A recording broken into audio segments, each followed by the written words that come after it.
Bom dia a todos, mais uma terça-feira de estudos e reflexões em torno deste livro, Luz nas Trevas, que é um livro da psicografia de Divaldo Franco, e o espírito que nos traz os ensinamentos é Joana de Ângeles, e a lição de hoje, de número 30, intitula-se Testemunhos à Fé.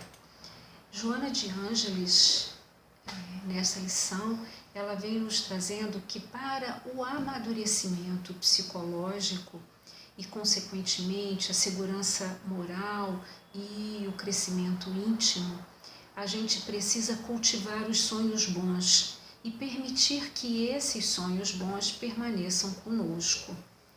Então, que a gente possa se auxiliar a sorrir e a confiar no futuro.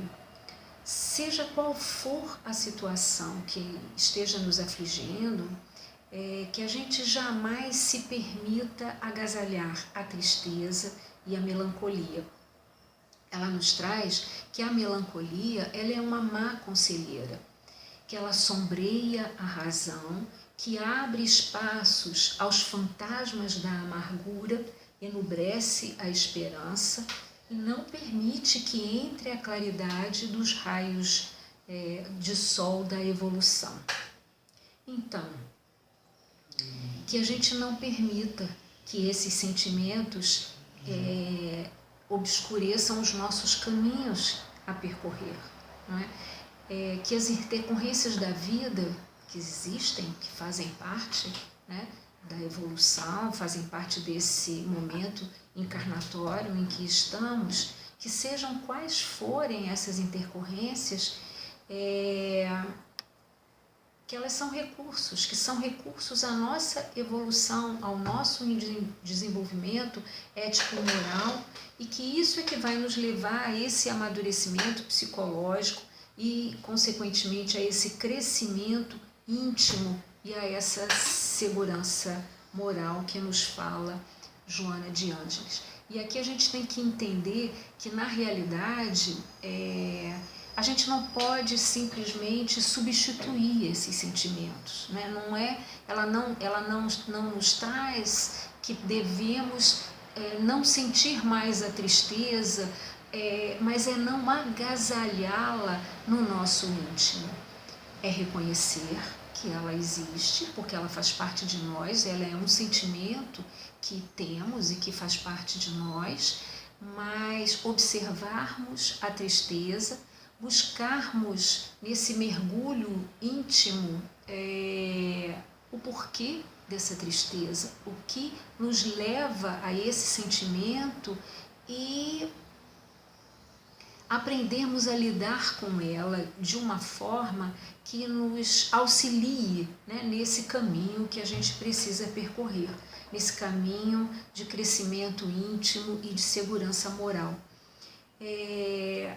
E essa segurança moral que ela nos propõe, que cultivemos através desse labor íntimo, ou seja, desse trabalho íntimo sobre si, né, sobre nós mesmos, se a gente tem essa meta, né, e esse foco voltado a esse conhecimento sobre nós mesmos, e ainda mais tendo esse roteiro maravilhoso que é o Evangelho do Senhor Jesus, essas pedras que a gente encontra pelos caminhos cada vez mais vão se tornando menores, não é? Transponíveis, porque a gente compreende o que é que está por detrás desses sentimentos, que neste momento ela fala da tristeza e da melancolia, mas que podem ser inúmeros outros, né? A raiva, a inveja, o ressentimento, seja lá o que for que esteja nos envolvendo naquele momento. Se a gente se deixa envolver ou aninha esses sentimentos em nosso íntimo, cada vez mais a gente vai se tornando fraco, não é? E agora, por outro lado, se tornarmos idealistas em excesso, né, a gente sempre vai estar diante de grandes desafios e intransponíveis, né? Estaremos sempre percebendo aqueles desafios como enormes e intransponíveis. E se nos colocarmos nos valores externos, ou seja, naquilo que a gente se veste, né? Através desse verniz da educação, desse verniz que o controle excessivo sobre nós mesmos favorece, não é? A gente vai acabar esmaecendo, porque na realidade esses valores não foram construídos, esses valores eles estão sendo de fachada. Então, se a gente vai pensar um pouco mais no que significa a esperança, que ela nos fala aqui em cima, não é? Que a gente não pode enobrecer a esperança e que a gente tem que ter fé no futuro, né? Confiar no futuro. Se a gente for pensar, a esperança, o que significa? Né? Ela vem do latim esperare, que significa esperar. E essa esperança ela está revestida de sentimento de que tudo vai ser resolvido no momento certo. Né? Então, esperança como uma fonte inovadora. Ela manifesta-se por uma dinâmica capaz de conciliar os nossos problemas e as nossas dificuldades do momento, de agora, com uma visão mais otimista do futuro. Assim, a gente passa a ter mais confiança em si própria, mais confiança em Deus, né? Mais confiança no Deus interno que a gente carrega dentro de cada um de nós. Esperança como potencialidade que existe em todas as criaturas, né? E essa expressão dessa esperança vai depender do nosso desenvolvimento pessoal. Segundo a doutrina espírita, em cada estágio evolutivo, o espírito vai interpretar ou perceber Deus, né? Então, ele interpreta e percebe Deus segundo o seu desenvolvimento e a sua maturidade, né? Deus está presente em todas as criaturas e sempre aguarda que cada um de nós, seus filhos, se sintonize com Ele, né? E essa sintonia, para essa sintonia, esse caminho de autodescobrimento, ele é extremamente necessário.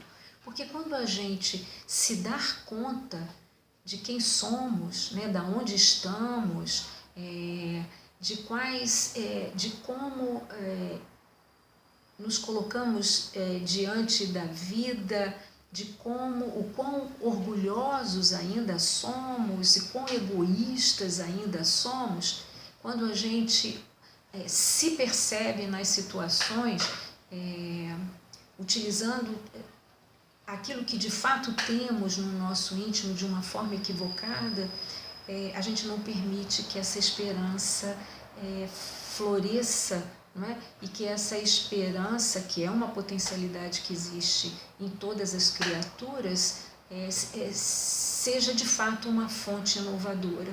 Não é? Porque quando a gente simplesmente reconhece aquilo que somos, a gente permite que esse Deus íntimo, divino que temos dentro de cada um de nós possa se expressar. E aí a gente pode optar, não é? Com mais clareza, não é? Como é que a gente vai agir diante das intercorrências que a vida nos propõe. Não é?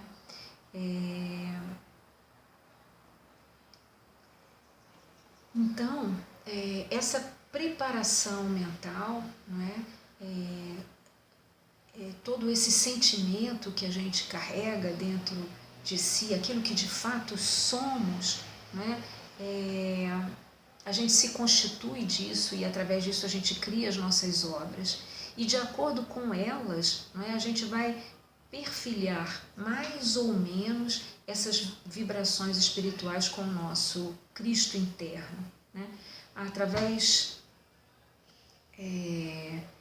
aqui nos diz que através das mudanças, né, de atitudes e dos nossos pensamentos negativos, mas tivemos a oportunidade já há algum tempo de estarmos ouvindo. Marlon, eu não lembro o sobrenome dele, mas ele tem no YouTube várias lives em que ele faz um mergulho, não só sobre o autodescobrimento, né, sobre uma visão da doutrina espírita, mas outros momentos em que ele intitula de, se eu não me engano, Ir para Dentro, em que ele conversa, né, sobre esse caminho que a gente é convidado a cada momento, né, principalmente nesse atual de pandemia, de percorrermos esse caminho interno, né, de irmos para dentro. Então, na realidade, nesse autodescobrimento é que a gente vai tendo possibilidade de optar se vamos ou não agasalhar esses sentimentos ou se vamos buscar agir de uma forma em que a gente não fira tanto o outro, em que a gente não se fira tanto e não fira tanto o outro.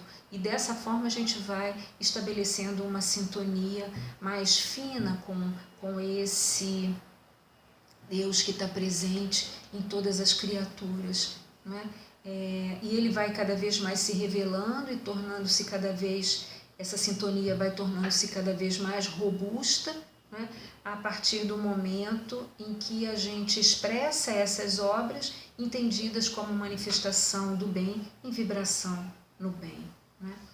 Aí a gente pegou uma passagem lá do Evangelho segundo o Espiritismo, que é o capítulo 5, que vai falar das bem-aventuranças, né? E esse item 3, no capítulo 5, no item 3, bem-aventurados os aflitos, né? Ele vai falar da justiça das aflições. Então, assim está escrito: só na vida futura podem se realizar as compensações que Jesus promete aos aflitos da terra. Sem a certeza do futuro, essas máximas seriam um contrassenso, mas ainda assim seria um engodo.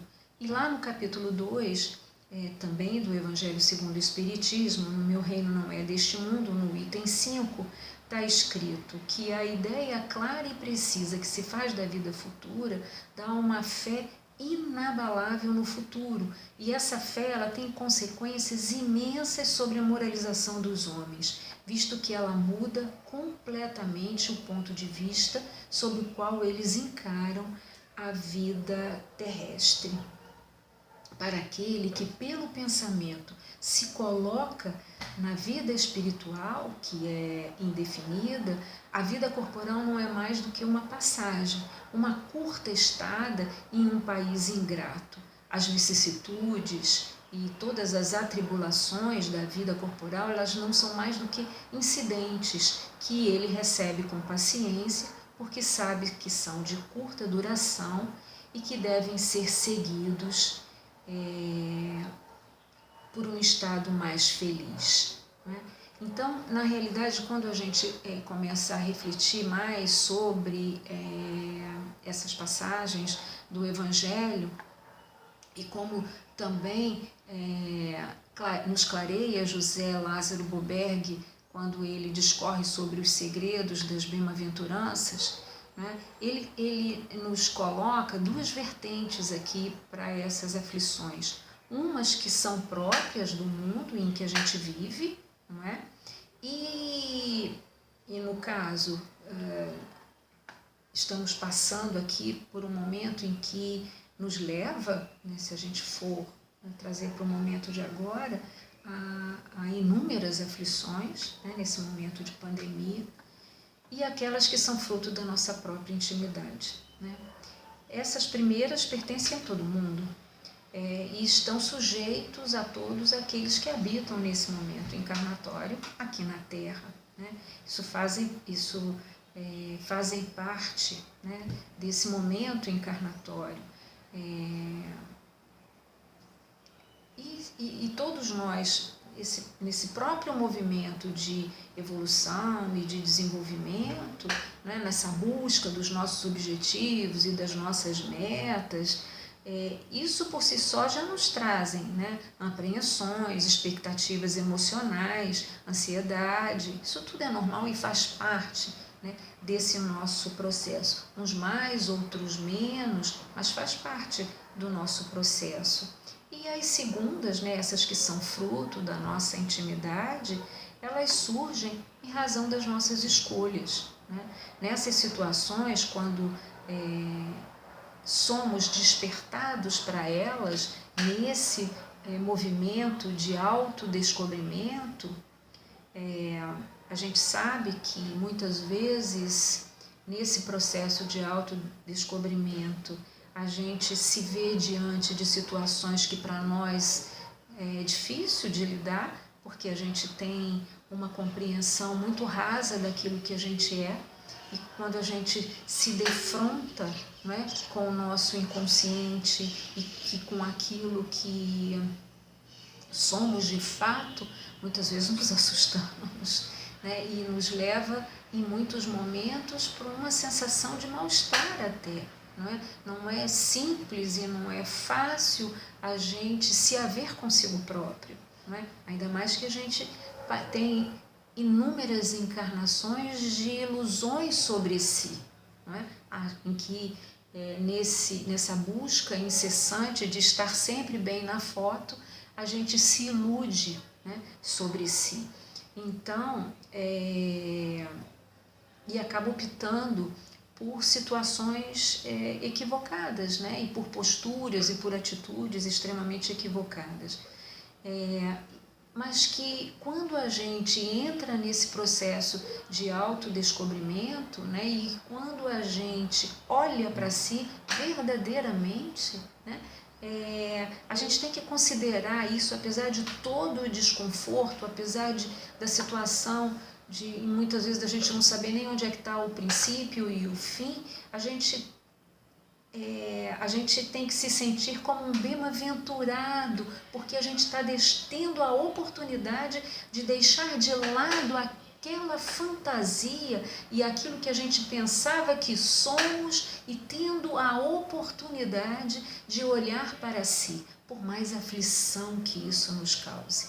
E que quando isso ocorre, como nos diz esse companheiro Marlon, a gente, e como está dizendo a doutrina espírita, na realidade ele está clareando, né, quando ele nos diz isso que está escrito no Livro dos Espíritos e nesses ensinamentos que os Espíritos nos trazem, que a gente, quando se dá conta disso, que a gente se percebe como a gente é verdadeiramente, a gente permite que Deus possa se expressar através da gente e a gente pode optar com mais clareza, com um pouco mais de discernimento sobre qual atitude que a gente quer ter.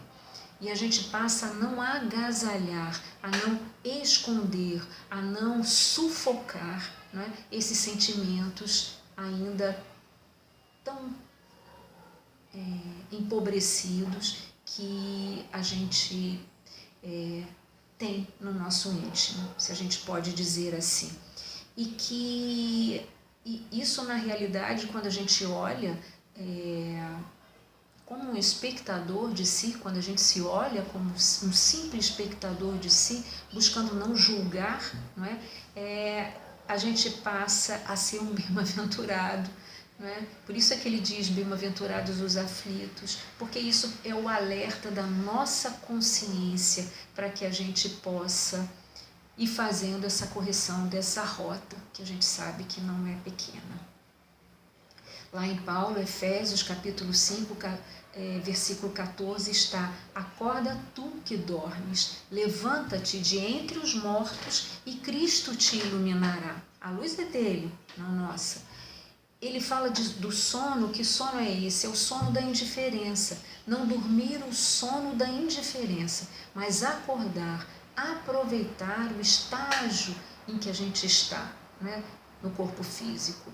A aflição que nos vem quando enveredamos pelo caminho do erro, afastando-nos das leis de Deus, A aflição seria um alarme da consciência, lembrando-nos que estamos em vibração dissonante com as leis eternas, que pensamos mudar para encontrar a paz. Trata-se de uma ação terapêutica que, quando aproveitada, nos conduzirá à tranquilidade pela compreensão dos motivos da dor, pela compreensão da aflição, pela compreensão de por que ainda encontramos-nos egoístas, orgulhosos, invejosos, ou seja lá o que for.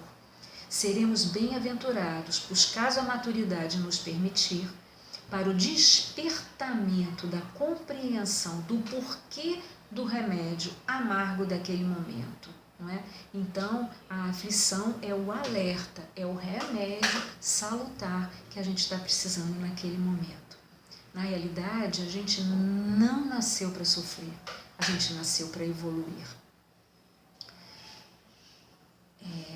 Então, o Boberg nos traz nesse livro em que ele discorre sobre as bem-aventuranças. Entendamos então a aflição de hoje, que hoje nos visita, não como um mal que nos castiga, mas como a de uma escolha equivocada em razão de desconhecimento. Trata-se assim de um processo necessário a que todos se submetem como bênção de aprendizado. O Espírito Eterno, ele aprende com as aflições, quando, através desse reconhecimento sobre si, sobre esse autodescobrimento, a gente, dentro da nossa possibilidade desse momento atual, a gente vai buscando corrigir esses desvios. Não é assim que a gente aprende, Piaget já nos traz, Piaget é um grande estudioso da aprendizagem, que para a gente conseguir o equilíbrio e, consequentemente, o aprendizado, a gente tem que passar pelo desequilíbrio, ou seja, pela aflição. Para o equilíbrio, que é o domínio do conhecimento sobre si, não é?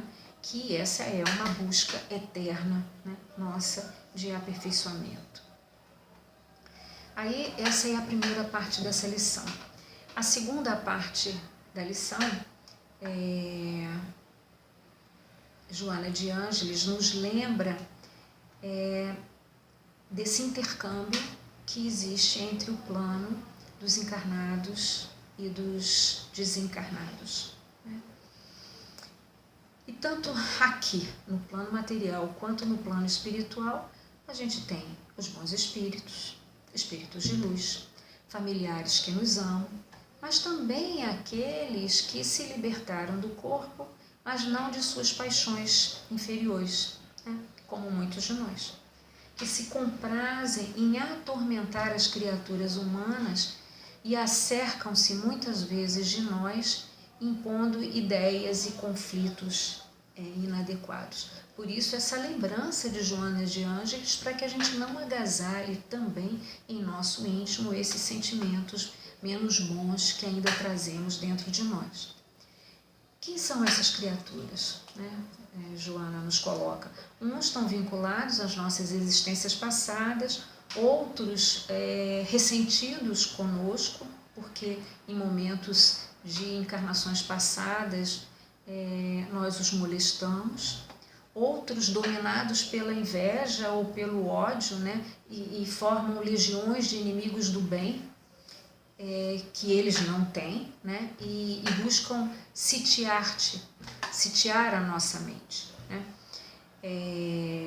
Esses espíritos, em suas sandices, como Joana de Ângeles coloca, acreditam-se possuidores de forças poderosas do universo a serviço do atraso moral e das sensações grosseiras. Sentem-se infelizes e tudo fazem para atormentar os caminhantes, da vida de sublimação. Como? Ou com sintonia direta com a gente, e quando eles não conseguem essa sintonia direta, muitas vezes eles buscam essa sintonia com outros que são frívolos e desdestosos, e que esses outros se voltam contra nós e tentam aturdir-nos, né, mediante esses processos muitas vezes sutis, obsessivos. E o que causa isso?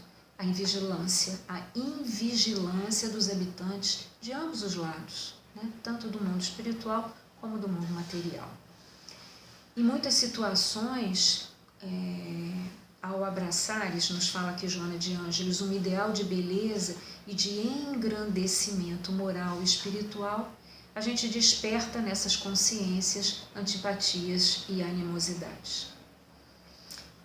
A segurança moral, olha só, e o amadurecimento psicológico nos possibilitam resistência moral, tornando-nos menos sensíveis a essas críticas destrutivas. Não faltam esses críticos de plantão, ociosos e atormentados. Arrojam-se como modelos, proclamam a sua liberdade de falar e agir, fiscalizando a dos outros que tentam proibir e silenciar. Isso acontece. E cabe a nós se vamos agasalhar ou não, né, esses sentimentos menos bons em nosso íntimo, ocultando-os de nós mesmos e dessa forma estabelecendo sintonia com aqueles que comungam com esses sentimentos iguais aos nossos. Isso ocorre, né?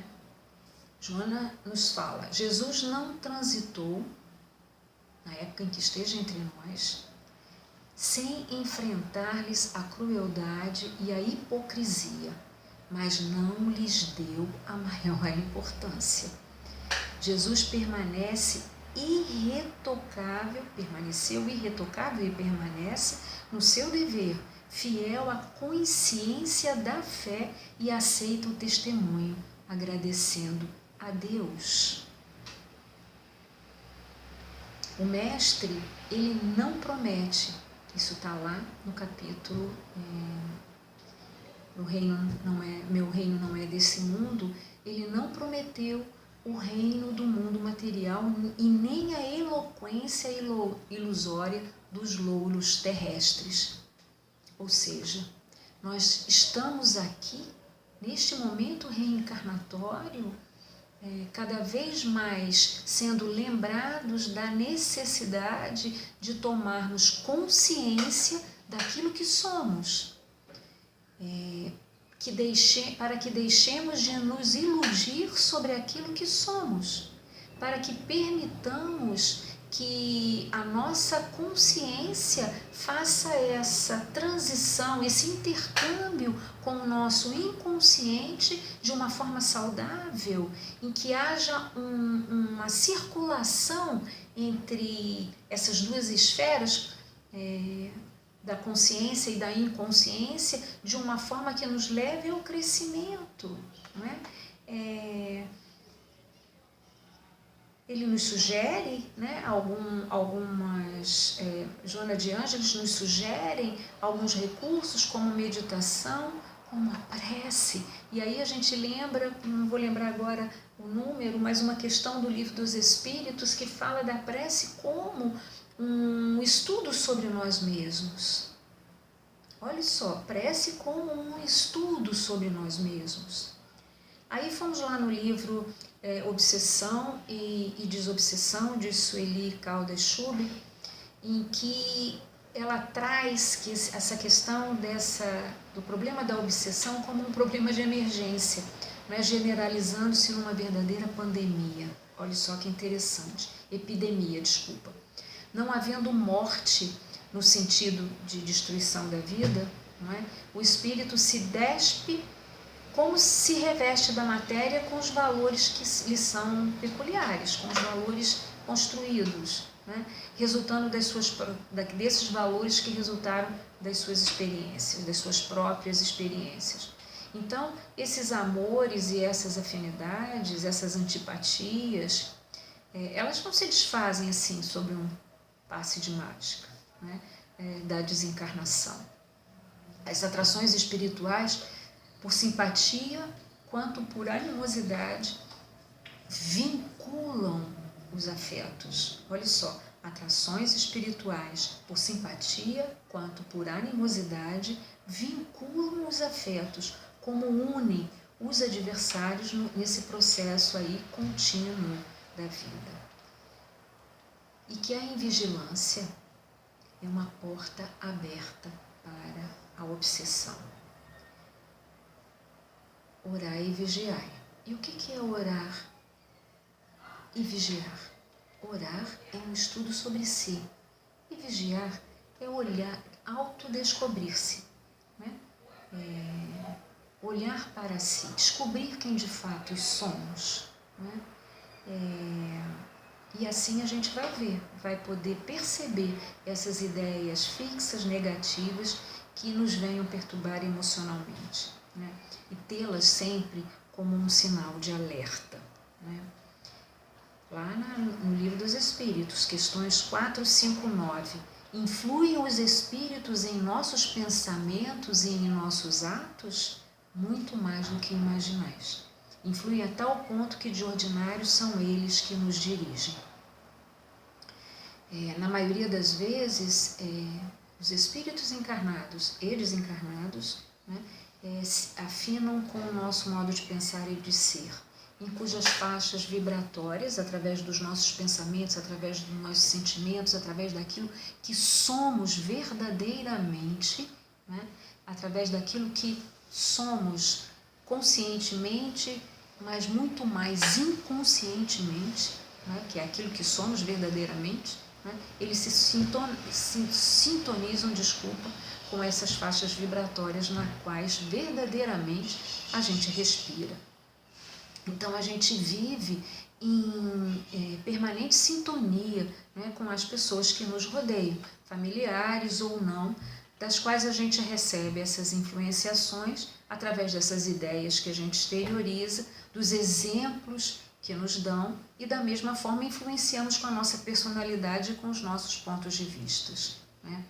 Assim a gente vai encontrar, né, desde a atuação benéfica de benfeitores e amigos espirituais que buscam nos encaminhar, né, para o caminho do bem, até os familiares que desejam prosseguir nos gerindo, né, como nos geriam antes, sejam com bons ou com maus intentos, né, desejos, bem como aqueles outros a quem a gente porventura tenha prejudicado com atos de maior ou menor gravidade, né, nessa ou em encarnações anteriores, que nos procuram no tempo e no espaço para cobrar essas dívidas, né, que contraímos.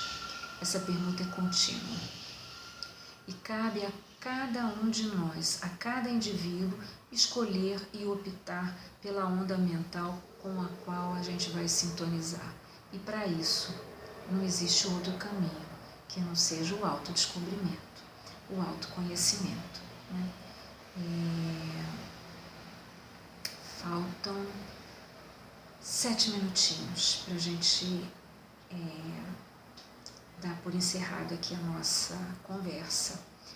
Mas a gente pode complementar esse raciocínio lá no capítulo 15 da Gênese, item 15, capítulo 14, item 15, onde está dito o seguinte: criando imagens fluídicas, o pensamento se reflete no envoltório perispirítico como num espelho.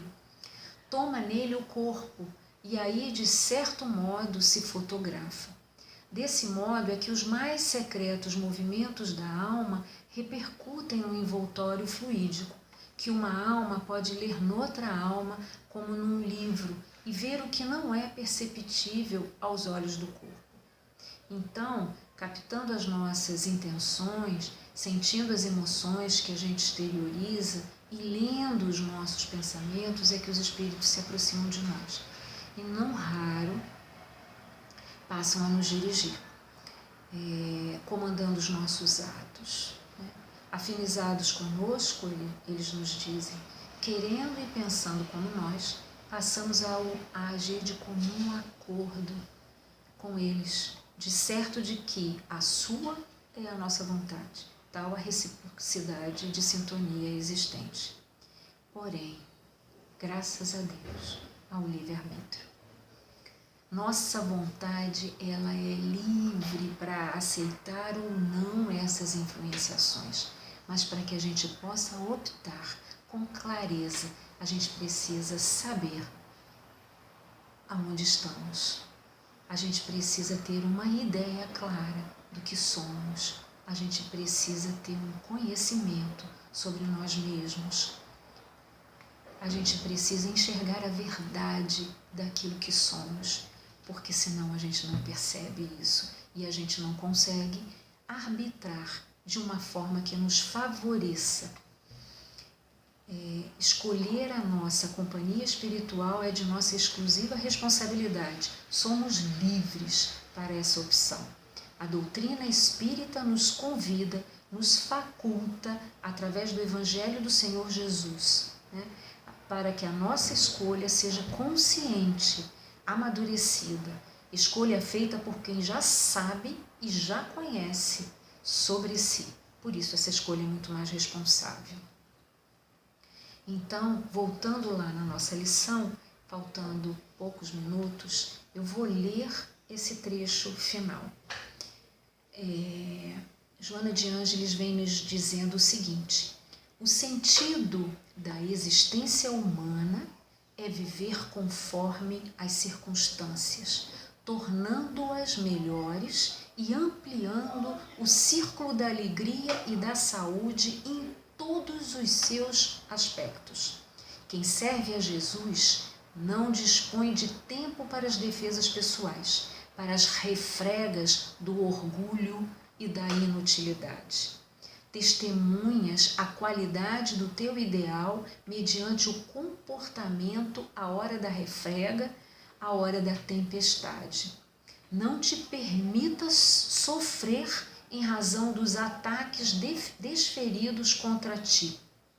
Mantenha o ânimo jovialmente, recordando que o Espiritismo que amas é luz inapagável, promessa de Jesus, que a cumpriu através de Kardec e dos seus cooperadores de ambos os planos da vida. Também eles provaram a perseguição inclemente dos seus contemporâneos e permaneceram fiéis. Na alvorada luminosa da nova era, ainda permanecem as sombras teimosas da noite demorada. Mantenha acesa a tua lâmpada de amor, trabalhando-te e servindo sem cansaço nem inquietação, louvando aquele que te conduz à vida, cercado de carinho. Nunca te entristeças com o aguilhão abençoado que te impulsiona ao avanço, lembrando que essa luz mantenha a tua lâmpada de amor, esta lâmpada que temos no nosso íntimo e que reflete a luz que vem de Deus que está no nosso íntimo, não é? E que a gente possa olhar, não é, para as aflições, né, para essas intercorrências da vida, como um aguilhão abençoado que nos impulsiona ao avanço, né? E que nesse momento atual de vida, em que somos assolados pela doença da essa doença Covid-19, por esse vírus, né, o SARS-CoV-2, em que nos convida, né, a ficarmos em casa, que possamos aproveitar esta estadia na nossa casa interior e fazermos esse autodescobrimento tão necessário. Este é um grande convite, em que somos levados a estarmos consigo próprio, estarmos mergulhados no nosso íntimo e fazermos esse autodescobrimento tão necessário, né, a cada um de nós. Vamos aproveitar, né, essa estada na nossa casa interior e retirarmos os véus que encobrem a verdade daquilo que somos e lembrarmos que para isso temos inúmeros espíritos que nos auxiliam,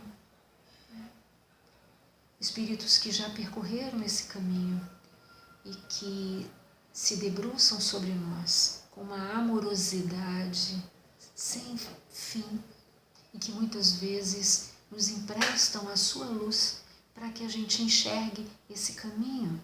Então que a gente possa aproveitar, que a gente possa ter fé no futuro, não é? Num futuro em que seremos mais verdadeiros, né? E percorrermos esse caminho de descoberta, né, daquilo que somos, que assim possa ser, sempre em nome de Deus, né, e com o auxílio de todos esses amigos espirituais, nossos anjos guardiães. Que assim seja, Senhor, graças a Deus.